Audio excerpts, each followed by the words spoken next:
It's time to talk with me, Jen Graziano.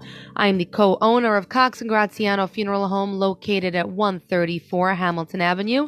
And as part of my family's commitment to the community, I come to you every Wednesday talking to people that matter, about things that matter, in a place that matters, right here in Greenwich. Good morning to our listeners on 1490 WGCH, and good morning, Facebook Live viewers. Happy to have you with us, and happy to be in the studio with my friends Bob and Tim. So is there a doctor in the house? I believe there is. There's a doctor on the line. He is Dr. Ken Redcross. He is on the cover of the newest Coming of Age magazine, which hopefully you may have seen digitally, but if not, you can go online on Facebook and read it there or on issue.com. And shortly there will be print copies available for you. But Dr. Redcross is somewhat of a pioneer in the field of concierge medicine. He has a boutique concierge practice right in Westchester County, just minutes away, and he discusses in depth in the magazine in an interview that I had with him the reasons why he chose the concierge route, what it means for his patients, what it means for his ability to practice medicine the way he believes he should be, and he will talk to us about that and several other things this morning. Good morning, Dr. Redcross. Are you on the line? Good morning, Jen. Yes, I am here. So there is, in fact, a doctor in the house. Thank you for having me. That's always great. That's always great. You always want a doctor nearby. A lawyer, not so much. A funeral director, you can live without, but a doctor you want to have nearby. There you go. You're such a busy man. We're honored that you're talking with us this morning. Thank you. You travel the circuit. I mean, people could watch you on TV. You're often a guest panelist. You're often an expert that weighs in on Fox, CNN, Dr. Oz, but you're also an author. Tell us a bit about yourself, Dr. Redcross, and why you've chosen the route of concierge medicine. Oh, well, thank you once again for having me on, Jen, because this is something that I'm so passionate about. So everyone, I started my concierge practice, many years ago, 2007 or so, and it was for me, it was born out of the fact that I thought patients deserve more. And when I said that they deserve more, Jen, I meant more of my time, more focused care for them as well. And I couldn't do that in the typical model that unfortunately medicine kind of runs in, which is a little bit more about volume than it is value, I think. And so concierge medicine allows me to kind of put the focus on who matters most, which is everyone out there listening. And all of us are going to be patients at some point. And so that was important for me to put the focus back on them. You know, you're absolutely right. Volume. I mean, waiting room times get longer and longer, but also the cost of doing business as a doctor has gone up exponentially, and it's somewhat cost prohibitive because of your insurance cost, your malpractice costs. So you see these doctors kind of abandon the solo practice model and join on to the larger groups. And not to discredit that, it's understandable, but those larger groups, again, often come with the price tag of less personalized care, less one-on-one, certainly less time in the office with the doctor. Do you certainly see that from your perspective, doctor? You know, I do, and it's interesting. You're right, and this is not to put down the current model that works for some. Look, it works for me, Jen, because I'm the type of doctor. I don't mind getting a call at 2 a.m., and I don't mind making a house call. So it's not necessarily for every physician out there. But I'll tell you, I do know that there are some things that I find that are very valuable because of the type of practice. I'm able to provide access, convenience, and time. Give them time back in their schedules to kind of see them when it works best for them. Mm-hmm. And that's something that it allows me to do when I couldn't really do in that group practice, to your point of the multi-specialty group. It's such a challenge. Absolutely. So on your website, which is drkenredcross.com, I do encourage everyone to take a look at the site because there's a great picture of you. And also, there's 3 different areas that your website touches upon: nutrition, spirituality, and movement. Dr. Redcross, I love this because the body is a whole, and you can't treat a part without affecting the other parts. It's a whole. So mind, body, soul, spirit all work together.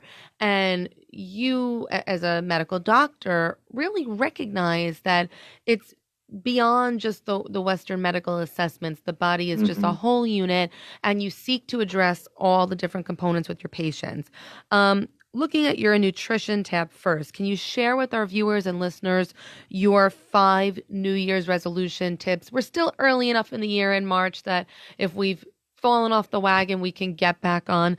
Can you share your 5 Well, nutrition tips?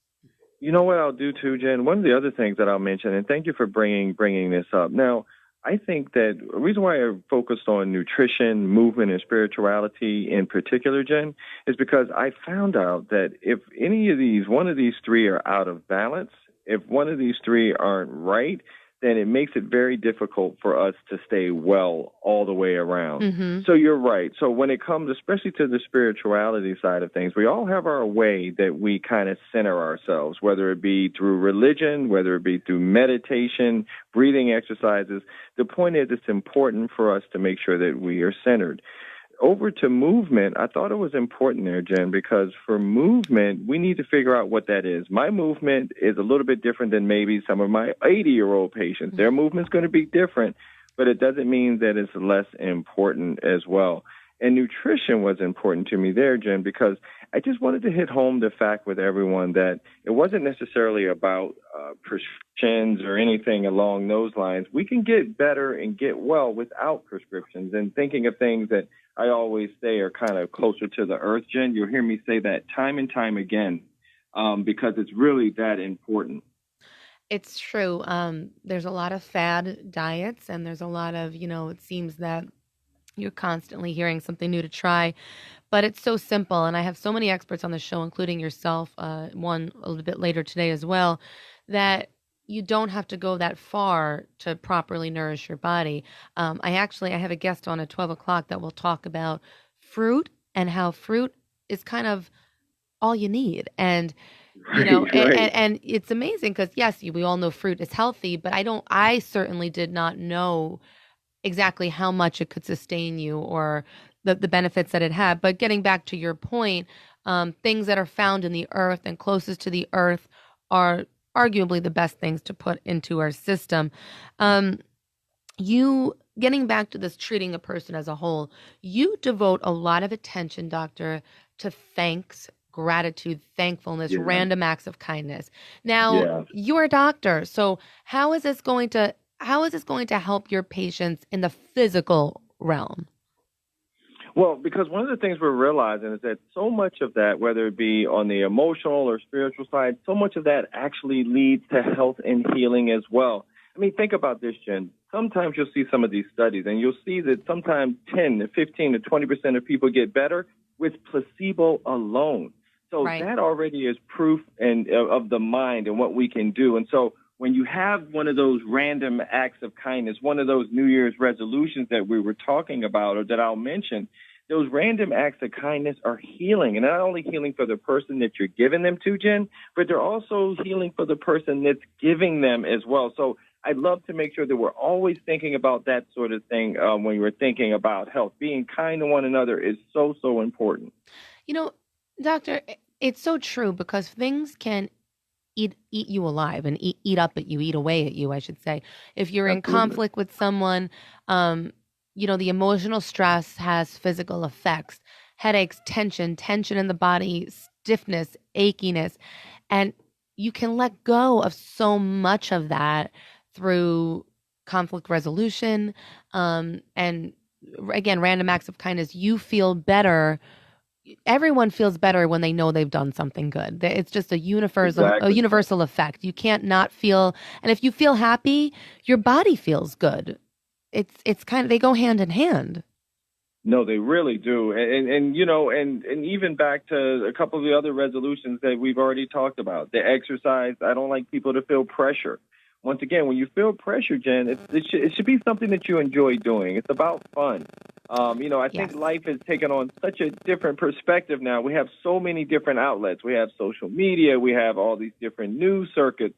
We need to just kind of dial back. Look at exercise as something that it's fun for you. So you don't have to necessarily run into the gym. You can do something at home, or you can just walk, Or or take a whatever walk. it is. Yeah, I mean, That's all. warmer weather, just go for a walk. I think that's something that, again, you don't have to join a membership for that. And it's just something great to do. And sometimes just taking that walk just really helps to clear your mind. And there are so many different exercise options out there. There's so many classes, whether it be a yoga class or something more intense cardio. We happen to be in an area where there's just so many amazing programs offered. So there's got to be something that matches you, whether you're a more hardcore fitness buff or you're just someone who wants movement and mobility.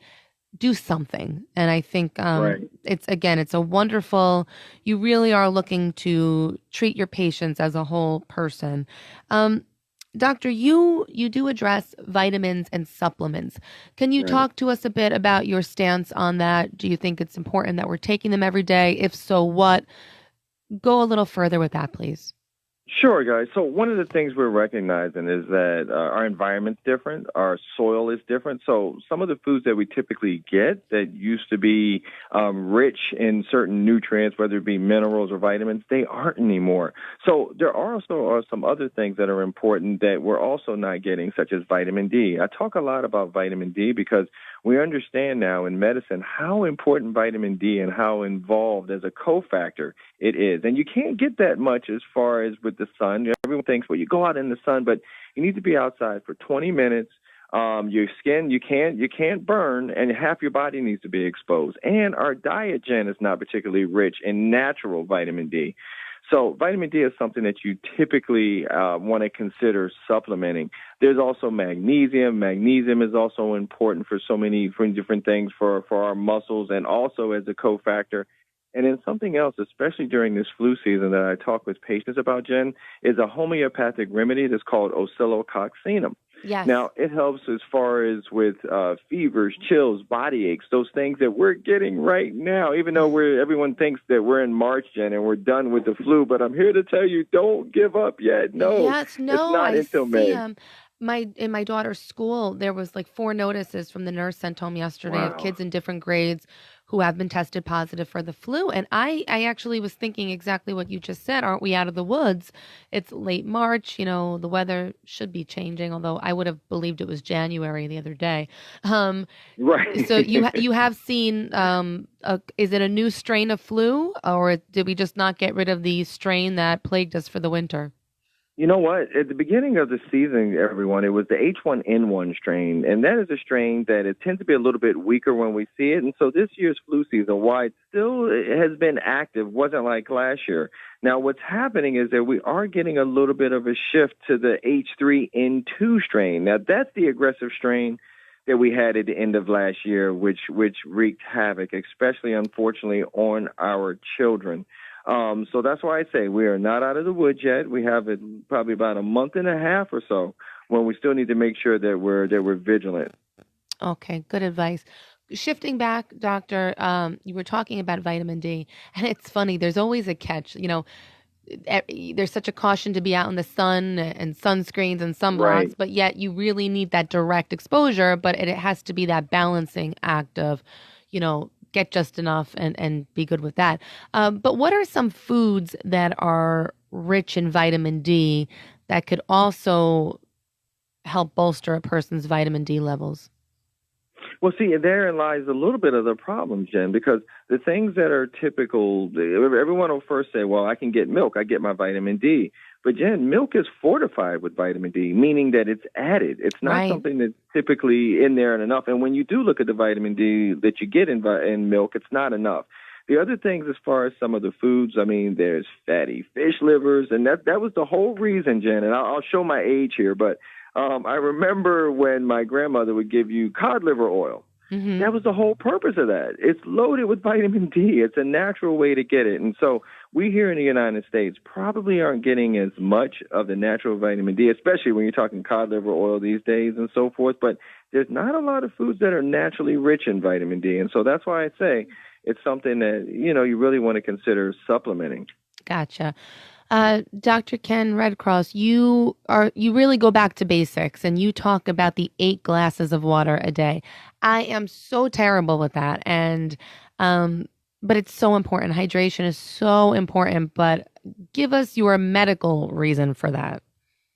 Well, because look, it's interesting. So whenever you look at a lot of these, unfortunate situations when there's malnourishment or when there's these problems, you can live a lot longer without food than you can water because our body is 60% water. And it's important for so many things, not only obviously just for our heart to function properly, but you're talking going up higher to the brain to make sure that your brain is perfectly perfused, and also lower down to your kidneys to make sure that, once again, you're getting all of the nutrients that you need to the rest of your body. And so hydration is something that, as a kid, you're right. We used to always have that, like, get your 8 ounces of water, 8 glasses of water each and every day. But it's something you're not seeing so much of anymore. But now it looks as if there's a little bit of a movement. You see electrolyte beverages that don't have so much sugar and so forth actually coming to the forefront also, Jen. So I think we as a culture are starting to recognize it's not, it's not something that we can avoid or ignore any longer. What about just the plain water itself that's electrolyte infused? Is that a lot of hype or is that a real thing? That's a good question. Actually, look, there's nothing better than good old garden variety water. Now, I'll say this, for those who are workout enthusiasts and that sort of thing, I'm not a fan of the sugary beverages for the obvious reasons. Too much sugar, high fructose corn syrup. So they make some wonderful beverages out there now, water, or I should say actually sports beverages that have the sodium, the potassium, the magnesium, those things that you need to replenish after a good exercise. I know there's a lot of question, too, about alkaline water and that sort of thing. And Jen, I don't know about that. I don't know if the jury's a little bit out. Some people, Jen, some of my patients will swear by it. And then, like I said, sometimes the science is a little back and forth. But once again, I'm just happy that people are thinking hydration, and we can have that discussion as to whether that's a better way to do it or not. Gotcha. You also talk about reading as having many, many, many benefits, health benefits as well. And it's part of your, the New Year's resolutions that you offered to read every day. Can you talk a bit about the health benefits for reading? Is it just benefits on the mind, or is it a calm, relaxing effect on the body? It's funny. It's funny you said that. It's all of the above. And the other thing, too, it's funny, even for me, Jen, I need to make sure that when I'm reading, I'm not always just reading medical stuff, right? I need to kind of turn my brain off as well. So for me, I love Spanish. And so that's relaxing for me and calming and allows me to kind of unplug for the day. So don't think about reading as something that you have to go with something in mind, that you have to check something off your list, your to-do list. I want it to be just the opposite, Jen. I don't want it to be a to-do list item. Exactly. I want it to do because you want it because enjoy. you want to-do list. That's a different list. Exactly. I like that. You are a member of a scientific advisory council, Organic and Natural. You're a speaker at the Healing Summit. You do so much. Can you speak to us a bit about organic products? What constitutes an organic certification? And is that something that we should be looking for when we purchase fruits, vegetables, produce? Can you talk about organic? Absolutely, Jen. So that is incredibly important, everyone. So to your point, Jen, I'm on the Scientific Advisory Board for the Organic and Natural Health Association. Now, this is an association that really does a lot of important lobbying to make sure that the things that we get are, in fact, organic, things that don't have pesticides. In fact, there was a story in the news today talking about some of the vegetables that we eat each and every day that we think are healthy, kale being number one, broccoli, some of the other vegetables being loaded with pesticides. And so these are the things that the Organic and Natural Health Association tries to help us pinpoint. They focus on vitamin D. They focus on magnesium soon. There's a big awareness campaign that's coming with that. So when you're looking at those organic designations, they're actually very important to figure out when you can get those sort of things in your body, because you can be very comfortable and confident that they've been sort of vetted in a sense, Jen, to make sure that they're healthy for us to consume, and especially when you have kids at home, like myself. So your range of knowledge is just endless, and you touch upon so many subjects, but I want to briefly speak upon this one. You were a guest on the Nancy Grace show, Doctor, where you discussed the subject of deadly mold. There was an issue with a mother who discovered this mold in a child's room. Can you talk about mold and raising awareness to uncovering mold, removal of mold, and preventing mold from building up? Yeah, and that was a very interesting case there, because And it's interesting as well, Jim, because we're in New York, and in New York, there's a lot of old buildings, especially in the city. And it's something that you typically see in your office. The way it typically goes, you have a patient or a young child who has asthma. They come in, no matter what you're doing, Jen, they're not getting better. Mm-hmm. And then you make a house call, and then you'll say, oh, my gosh, you'll look, and you'll really go to their pipes. You'll see the mold over there at the pipes or in their bathrooms and the mildew, and you really recognize that, hey, this is an environmental issue here. Right. So when you're thinking you're having, shortness of breath or chest pain, or you feel like a disease state like asthma or COPD is worsening, you have to think about mold. You have to also have the doctor. There are some tests and so forth that can be done. They're not the routine tests that you typically do in your office. You have to send them out. But once again, it's important that we don't necessarily just think that that's something that's in the patient's head. I've had so many patients, Jen, that are frustrated because they'll know they have mold in their home, or they did some work on their home, and now their respiratory symptoms are worse. So it is important to go there and make sure that you're wiping down with pneumonia and those antiseptics that are able to actually kill kill that particular mold, because molds are a big thing. And again, they're easy to come by because water and dampness can readily seep into your home. I mean, we could have a flood or a storm, and older homes have drainage issues. So again, you can understand the cause of it, but it must be tended to because there can be so many ill effects on your health. I want to talk. You are an author.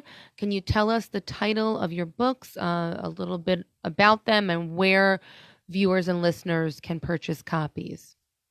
Oh, sure. So the name of my book is called Bond, and the reason why, everyone, because it's about the importance of the bond to each and every one of you as a doctor, and actually I should say patient-doctor relationship. And it was one of those things that I was able to kind of pinpoint those things that I thought were important for that relationship, and I thought it was trust, respect, empathy, and communication.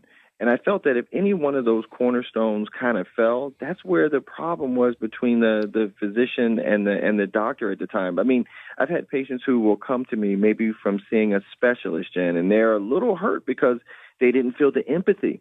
Right. They didn't feel the empathy that the physician cared about the fact that I'm a little nervous. I have a breast mass, and I don't know where to go from here. And so that's where that relationship can falter. Also, communication. When I'm talking to a patient, I don't necessarily say, we're talking about the ventricular septum, and they say, well, what are those, doc? You need to make sure you're communicating properly as well. And so these are things that I think are things that are fun to talk back and forth with your physician and the patient to see if those four cornerstones are there to be able to really improve and build that relationship. Bedside manner is so important, right, doctor, and it goes a long way. You need, you're putting your life in your doctor's hands. So you need the utmost level of comfort and trust. And part of that experience is just a warm and friendly face, or someone who has that empathy. I even say it in my line of work, there's anybody who can go through the licensure to do what I do.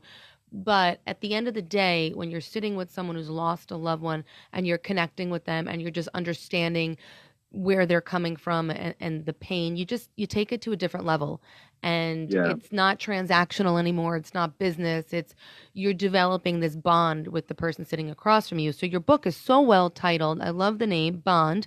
Available, I'm sure, local bookstores, Amazon, Barnes and Noble. Right. You can learn more about Dr. Redcross. I really do encourage everyone listening and watching today to go to drkenredcross.com. It's just Dr. Ken Redcross, REDCROSS.com. You also talk on the part of your website that speaks about Bond. You really get some people thinking about some great questions. Have you ever wanted to ask your doctor a question, but you didn't because you felt uncomfortable? You felt like you couldn't. Or I'm sure for so many people, they leave the doctor's office, get in the car, and realize, oh no, I meant to ask him this or that. All the time. And good luck calling back, because then you're going to get the doctor's assistant or the automated service, where the call center is God knows where. Right. Good luck with that. But I'm sure you have seen this firsthand, and it's inspired you to be different, to separate yourself from the masses, and to write this book. So in Bond, are you offering, is it more for the patient to give them the tools they need to better communicate with their doctor? Or would you say the book is more of a wake-up call to your colleagues to devote more energy and empathy to a patient? Well, you know what, Jen? It's a little bit of both. I mean, look, first it was really directed to patients initially or primarily. And the reason why is because I wanted them to think about those four cornerstones and figure out which one of those cornerstones are most important for them and why it may be the reason why their doctor is awesome or why the doctor they have now is not quite what they want. But I do have a little section that I kind of call behind the curtain, and that's just where I speak directly to my colleagues and say, what do you think about this? Will this work for you? It's not to necessarily beat it into them because we're all created differently as far as what it is we provide for patients. But I just share some things that I think have kind of worked for me and patients and hopefully kept patients happy. So I do have a little bit there for my colleagues to see what works for them. But a lot of it is really for the patient to really kind of dig deep and find that doctor that they really want in their life. Moving towards the end of our time together, once again, I want to mention you are on the cover of Coming of Age magazine. I thank you for that, for lending your voice to that project. We hope everyone will read your article and learn more about you. Do you find that more physicians will shift to this concierge model in the coming years, doctor? You know, I do, Jen. I think, look, I think physicians and a lot just like myself, they want to have time with patients as well. It's not like they don't want to.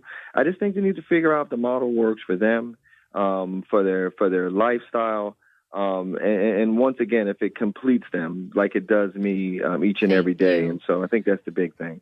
Dr. Ken Redcross, drkenredcross.com. Thank you so much for your time and your insights. I'm sure your message resonated with many.